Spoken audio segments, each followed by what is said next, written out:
Bonjour mes amis intuitifs. Eh bien aujourd'hui nous allons parler de rêves. Les rêves la nuit, notre intuition en profite vu que notre mental il est en train de faire dodo, eh bien elle en profite pour nous envoyer des messages. Alors les rêves sont très importants. La plupart du temps, nous avons des rêves bon, qui sont normaux, on va dire, des rêves, mais on a du mal enfin, à les interpréter. Parfois, il y a ce qu'on appelle les grands rêves, je vous en parlerai tout à l'heure, et puis il y a les rêves, alors qu'on pourrait dire des cauchemars. Donc pour les cauchemars, vous trouverez le lien d'une des grandes spécialistes du cauchemar, des rêves cauchemars au Canada, que j'ai interviewé il y a quelques années, et qui vous donne des clés par rapport à ça. Alors, on parle des rêves, vous pouvez aussi avoir un rêve, ce qu'on appelle les rêves de compensation, c'est-à-dire les rêves, vous avez peur pendant la journée, vous êtes stressé, parce que ça va mal au travail, parce que vous n'avez pas confiance en vous, et puis vous voyez que ça marche pas, puis subitement, vraiment, vous voyez dans votre rêve, alors là, c'est quelque chose d'extraordinaire, vous voyez tenir tête à votre patron ou à vos collègues, ou vos collègues vous écoutent, benoîtement dire oh là là, vous voyez. Et puis vous vous en sortez, mais alors bien, on peut dire. Là, vous rayonnez, vous êtes affirmé, assertif, c'est formidable. C'est un rêve de compensation et ça vous aide, ça nous aide pendant la journée, ça va vous aider et tous les rêves de compensation nous aident à mieux vivre. Hein. C'est quelque chose qui s'instaure dans l'inconscient, vous voyez. Bon, donc c'est ce qu'on appelle les rêves de compensation. Mais la plupart des personnes qui... Alors, ah oui, il y a un autre rêve aussi qui vient, qui est assez récurrent. Alors, c'est moitié cauchemar, moitié rêve qui fait peur. Bon, les cauchemars évidemment font peur, mais il y a certains rêves, vous voyez, vous rêvez subitement d'un animal sauvage qui vous court après, et puis d'un seul coup, vous vous retournez, vous vous voyez curieusement, vous retournez et puis vous voyez alors on va dire ou le lion ou le tigre ou enfin un animal absolument qui vous fait peur, qui devient un petit chaton mignon ou vous savez qui s'agenouille devant vous, voilà, et puis qui vous fait allégeance. Et c'est aussi un rêve de compensation, ça compense effectivement la peur. Hein. Vous voyez que ce rêve aussi vous dit que vous êtes parfaitement capable d'affronter un lion. C'est un rêve, soit, mais c'est une métaphore. Vous savez que l'intuition se sert de métaphores pour nous donner ces messages. Eh bien, alors, dans les rêves, c'est pareil. Donc là, la métaphore, c'est que tu te crois, alors on va dire Jung, tu te crois, ma petite Jung, tu crois que tu n'es pas capable d'affronter des situations difficiles, et bien tu vois, même un lion, il s'est transformé en chaton ou il t'a fait allégeance. Donc vous voyez, ce sont des rêves qui sont importants. Tous ces rêves de compensation, c'est important. Alors je ne parlerai pas des rêves prémonitoires. Là, ce n'est pas le but aujourd'hui de cet article et de cette vidéo. Ce que je voulais vous dire, c'est que il y a des façons très simples de décoder et d'interpréter nos rêves. Je vais vous donner, alors j'en parle beaucoup dans mon livre, hein, dans mon premier livre, Entrer dans la magie de l'intuition, mais je vais vous donner quelques exemples hein, pour ça. Alors, par exemple, quand le matin, alors non, je recommence. Je reviens un peu derrière.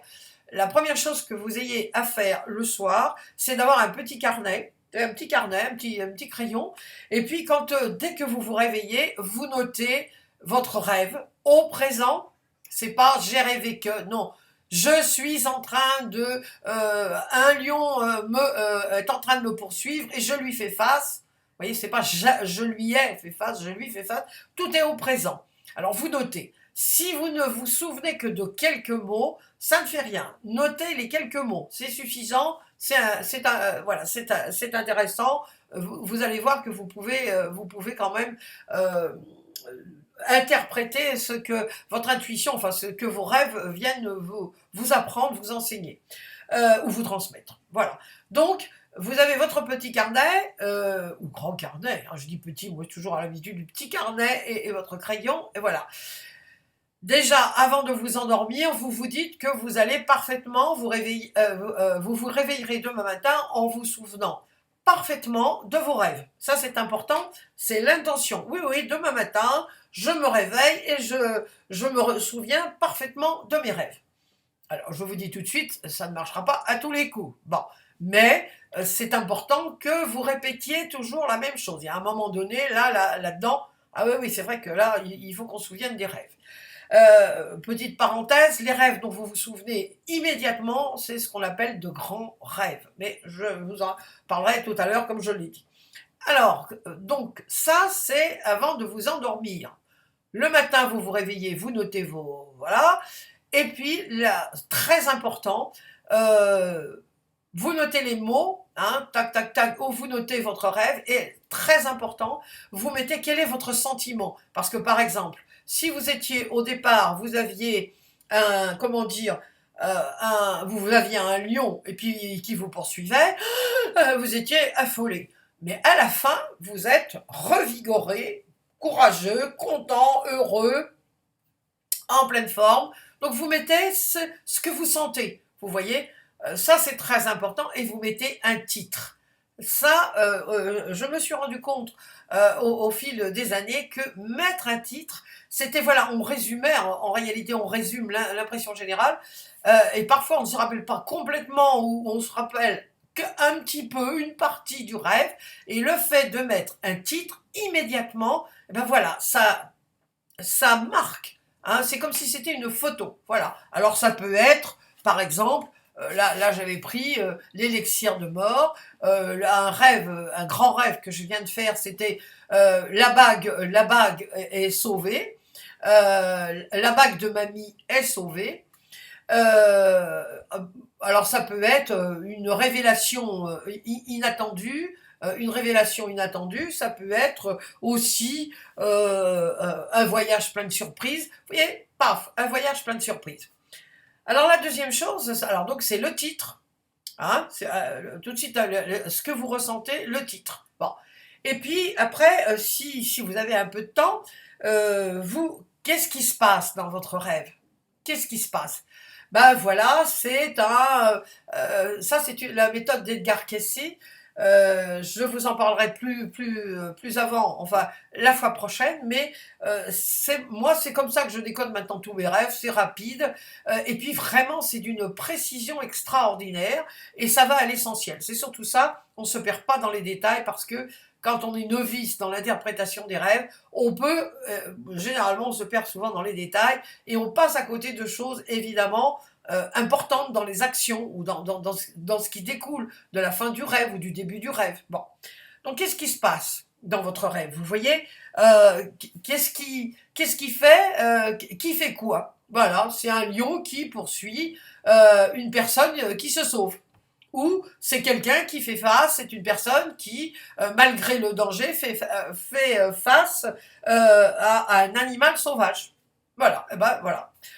Alors ça parle de quoi? C'est un peu pareil, ça parle de quoi? Ben, ça parle d'une personne qui tout au départ était totalement apeurée, totalement ou sidérée, hein, ou apeurée, affolée, ou qui était dans une peur panique et qui retrouve du courage pour affronter un danger. Vous voyez? Voilà, vous avez raconté l'histoire. Voilà, vous avez raconté ça. Bon. Alors, quels sont les personnages de votre rêve? Ben, c'est un lion, parce que vous avez plusieurs approches. Ça, j'en parle dans mon deuxième livre.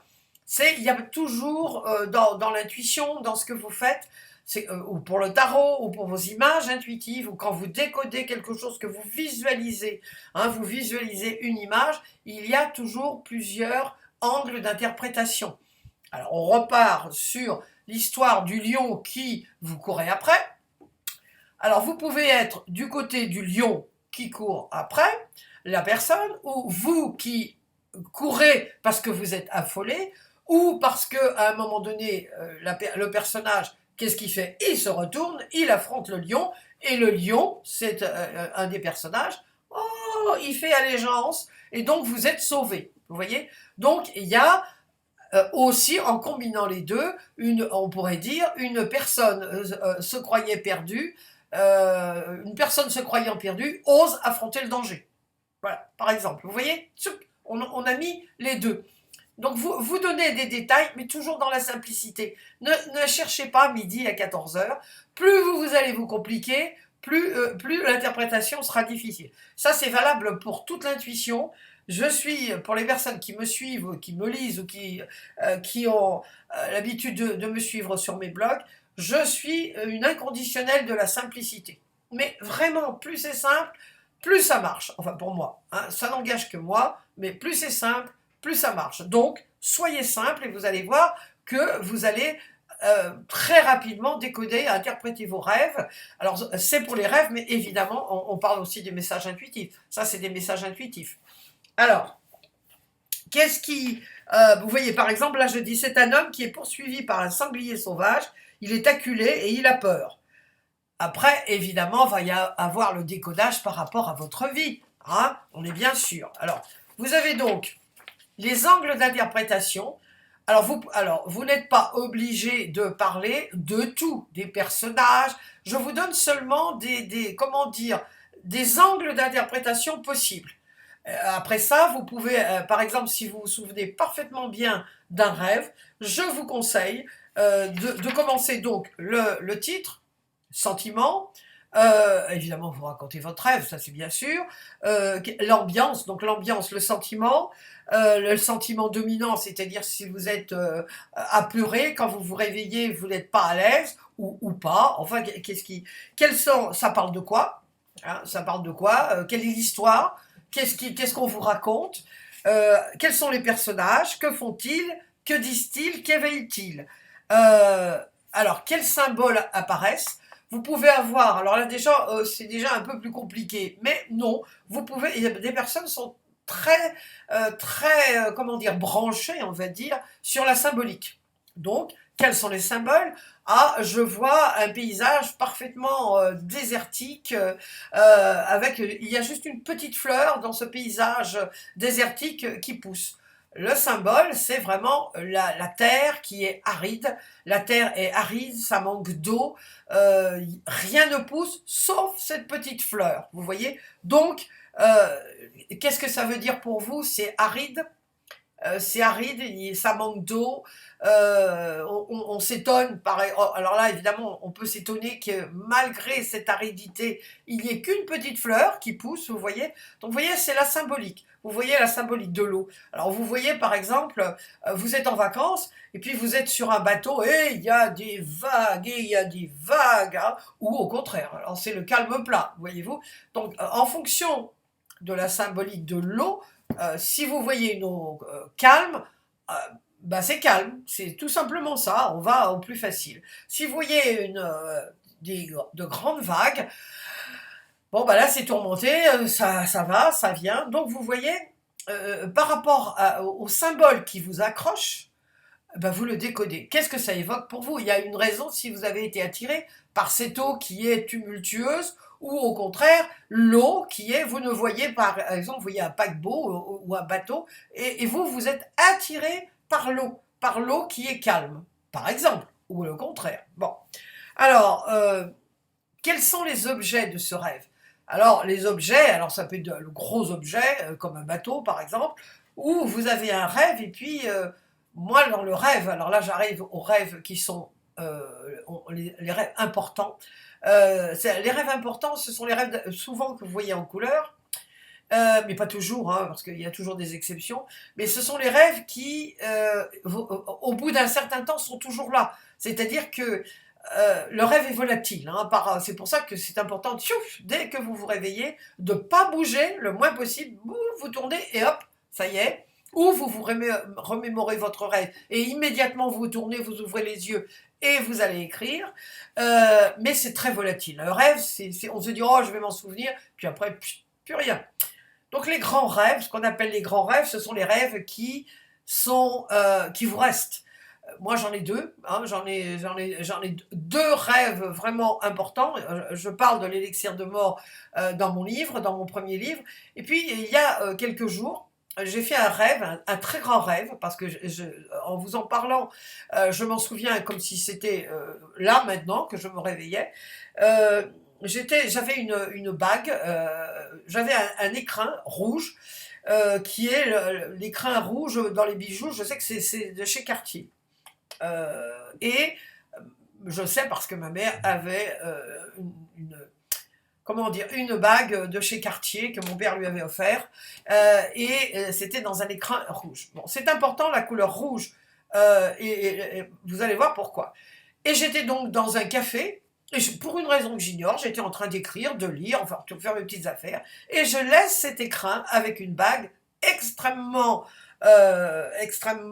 chère à mon cœur, et chère aussi parce que elle a coûté beaucoup d'argent. Donc cher, doublement cher. Vous voyez, cher à mon cœur et cher pour le porte-monnaie. Et je l'oublie. Enfin, je n'y pense même pas. Je n'y pense même pas. Et puis, je vais vaquer à mes occupations. Alors ça, je ne me souviens pas de ce que je faisais. Je sais que je suis partie et je suis revenue. Oh, et je dis la bague. Et la bague était sur la table, donc l'écrin rouge. On ne voyait qu'elle. On ne voyait qu'elle. C'était un café qui était une esplanade, donc il y avait plein de gens qui passaient, qui auraient pu la voler. Et je me dis, dans une nanoseconde, je vais ouvrir. Déjà, j'ai été complètement stupéfaite, sidérée que cet écrin rouge soit encore là. Puis je me suis dit, ils ont peut-être volé la bague. Vous savez, cette nanoseconde, j'ouvre et elle était toujours là. Inutile de vous dire que j'étais vraiment soulagée et j'avais posé une question personnelle, par rapport à un projet de quelqu'un de ma famille qui est un peu, qui galère vraiment dans ce projet. Et là, effectivement, tout de suite, mon sentiment, ça a été un sentiment de joie, de délivrance, en me disant, oh là là, mon Dieu, mais j'ai été négligente. Vraiment, mais qu'est-ce qui m'est passé par la tête, dans le rêve, hein, je me disais ça. Mais qu'est-ce qui m'est passé par la tête de laisser ça aux yeux, au vu de tout le monde, finalement. C'est extraordinaire que la bague, dans l'écrin rouge, on ne voyait qu'elle, et on ne voyait que lui, l'écrin, et qu'elle soit encore là.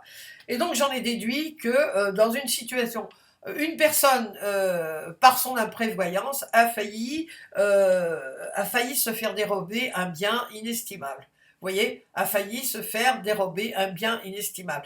Et après, j'ai évidemment, alors je suis allée du côté de la bague. Bon, c'est pas très important, mais une bague inestimable a failli être dérobée et mettre son propriétaire dans de sales draps. Vous voyez, c'est l'autre angle d'interprétation. Je vous donne seulement ces deux-là. Et puis, ah non, j'en avais trouvé une troisième. L'imprévoyance de quelqu'un a failli lui coûter, beaucoup d'argent, a failli lui coûter une perte inestimable sur tous les plans. Voilà, c'est ça m'est revenu. Vous voyez, là, c'était la perte, voilà. Bon, ce qu'il y avait, c'était la perte, hein.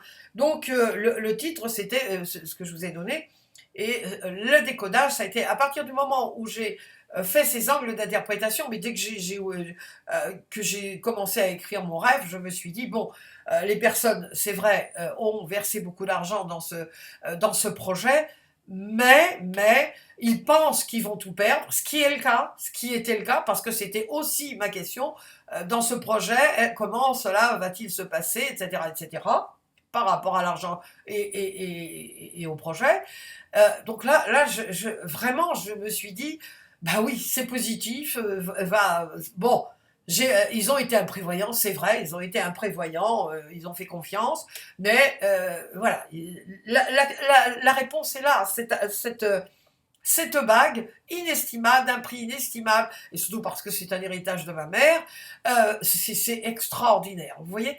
Donc, ceci, c'était pour vous montrer, alors, bon, rapidement, hein, on fait un survol rapide de tout ce que vous pouvez faire, mais pour résumer, quand vous avez un rêve, bon, alors, sans être un grand rêve, parce que là, évidemment, c'est un grand rêve, puisque je m'en souviens parfaitement, mais dès que vous avez le rêve, vous l'écrivez, vous n'êtes pas obligé de le décoder tout de suite. Ce qui est important, c'est de donner tout de suite votre sentiment. À la fin du rêve, je me sens, bah moi, soulagée, heureuse, délivrée, oh là là, vraiment, vous voyez. Et puis le titre, bon, et vous donnez un titre. Parce que le soir, quand vous allez reprendre votre rêve, ou quand vous avez le temps, alors ne laissez pas passer plusieurs jours, essayez de le faire quand même, le rêve. Moi, quand je n'ai pas le temps de le faire, j'écris mon rêve et le soir, avant de faire mon postulat pour la nuit suivante, hein, c'est important de dire sur quoi vous allez travailler,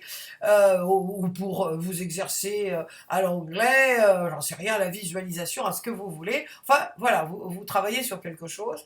Eh bien, vous faites tous ces angles d'interprétation et vous allez pouvoir décoder. Alors là, vous décodez, vous allez interpréter par rapport à la question que vous avez posée d'une façon plus fine. Vous voyez, plus fine. Là, évidemment, ça m'a donné des indications. Bon, tout de suite, je l'ai décodé parce que bon, je me suis dit, voilà, le gros, c'est que c'était positif et que finalement, bon, bah, le projet, même si ça paraît un peu perdu, bah, non, non, il ne l'est pas, et il va y avoir bon, bah, une fin heureuse. Voilà. Donc vous voyez, c'est très important. C'est, je crois, le Talmud qui dit un rêve qui n'a pas été décodé, c'est comme une lettre qui n'a pas été ouverte. Les rêves vous donnent des indications, mais absolument incroyables. Alors, vous ne vous rappellerez pas tous les soirs de vos rêves. Je vous garantis, ne vous prenez pas la tête. Ouais, mais voilà, j'ai demandé ça, ça ne me répond pas. Non, il y a des fois, il y a des fois, ça répond pas. Puis il y a des fois, vous ne vous souvenez que d'un mot, mais ayez toujours le réflexe de vous dire, je me sens comment? Voilà, je me sens comment? Ah bah, je me sens à l'aise, je me sens avec envie de rire, je me sens oh non, je me sens triste, je me sens, vous voyez, bon, déjà c'est une indication. Si vous vous sentez triste, eh bien vous dire bon, allez, c'est un rêve, j'ai rêvé quelque chose, je sais pas quoi, ça me rend triste. Non, là la journée va bien se passer, c'est très important. Et puis, mais surtout le titre et le sentiment. Avec le titre et le sentiment, même si vous êtes triste, généralement le rêve il vient pas pour vous mettre le moral en l'air. Les rêves, et l'intuition bien sûr, viennent pour vous aider, donc pour vous faire comprendre des choses. Donc si vous êtes triste, vous dites je suis triste, mais je ne sais pas pourquoi. Voilà, j'étais triste, je ne sais pas décoder, et ne vous prenez pas le champ de dire oh là là, mon Dieu, c'est horrible, oh là là, comment va se passer ma journée? Non, votre journée va être ce que vous décidez qu'elle soit, ou ce qu'elle va être. Donc, ne vous prenez pas le chou, voyez toujours ça sous l'optique de l'aide. L'intuition vous aide et les rêves, c'est vraiment un réservoir extraordinaire d'indications et d'informations. Voilà, et bien écoutez, si vous avez des commentaires, si vous avez des rêves à me transmettre, je serais vraiment ravie hein, que vous me fassiez part dans vos commentaires sur YouTube ou sur mon blog de vos rêves. Et je vous dis à très très bientôt.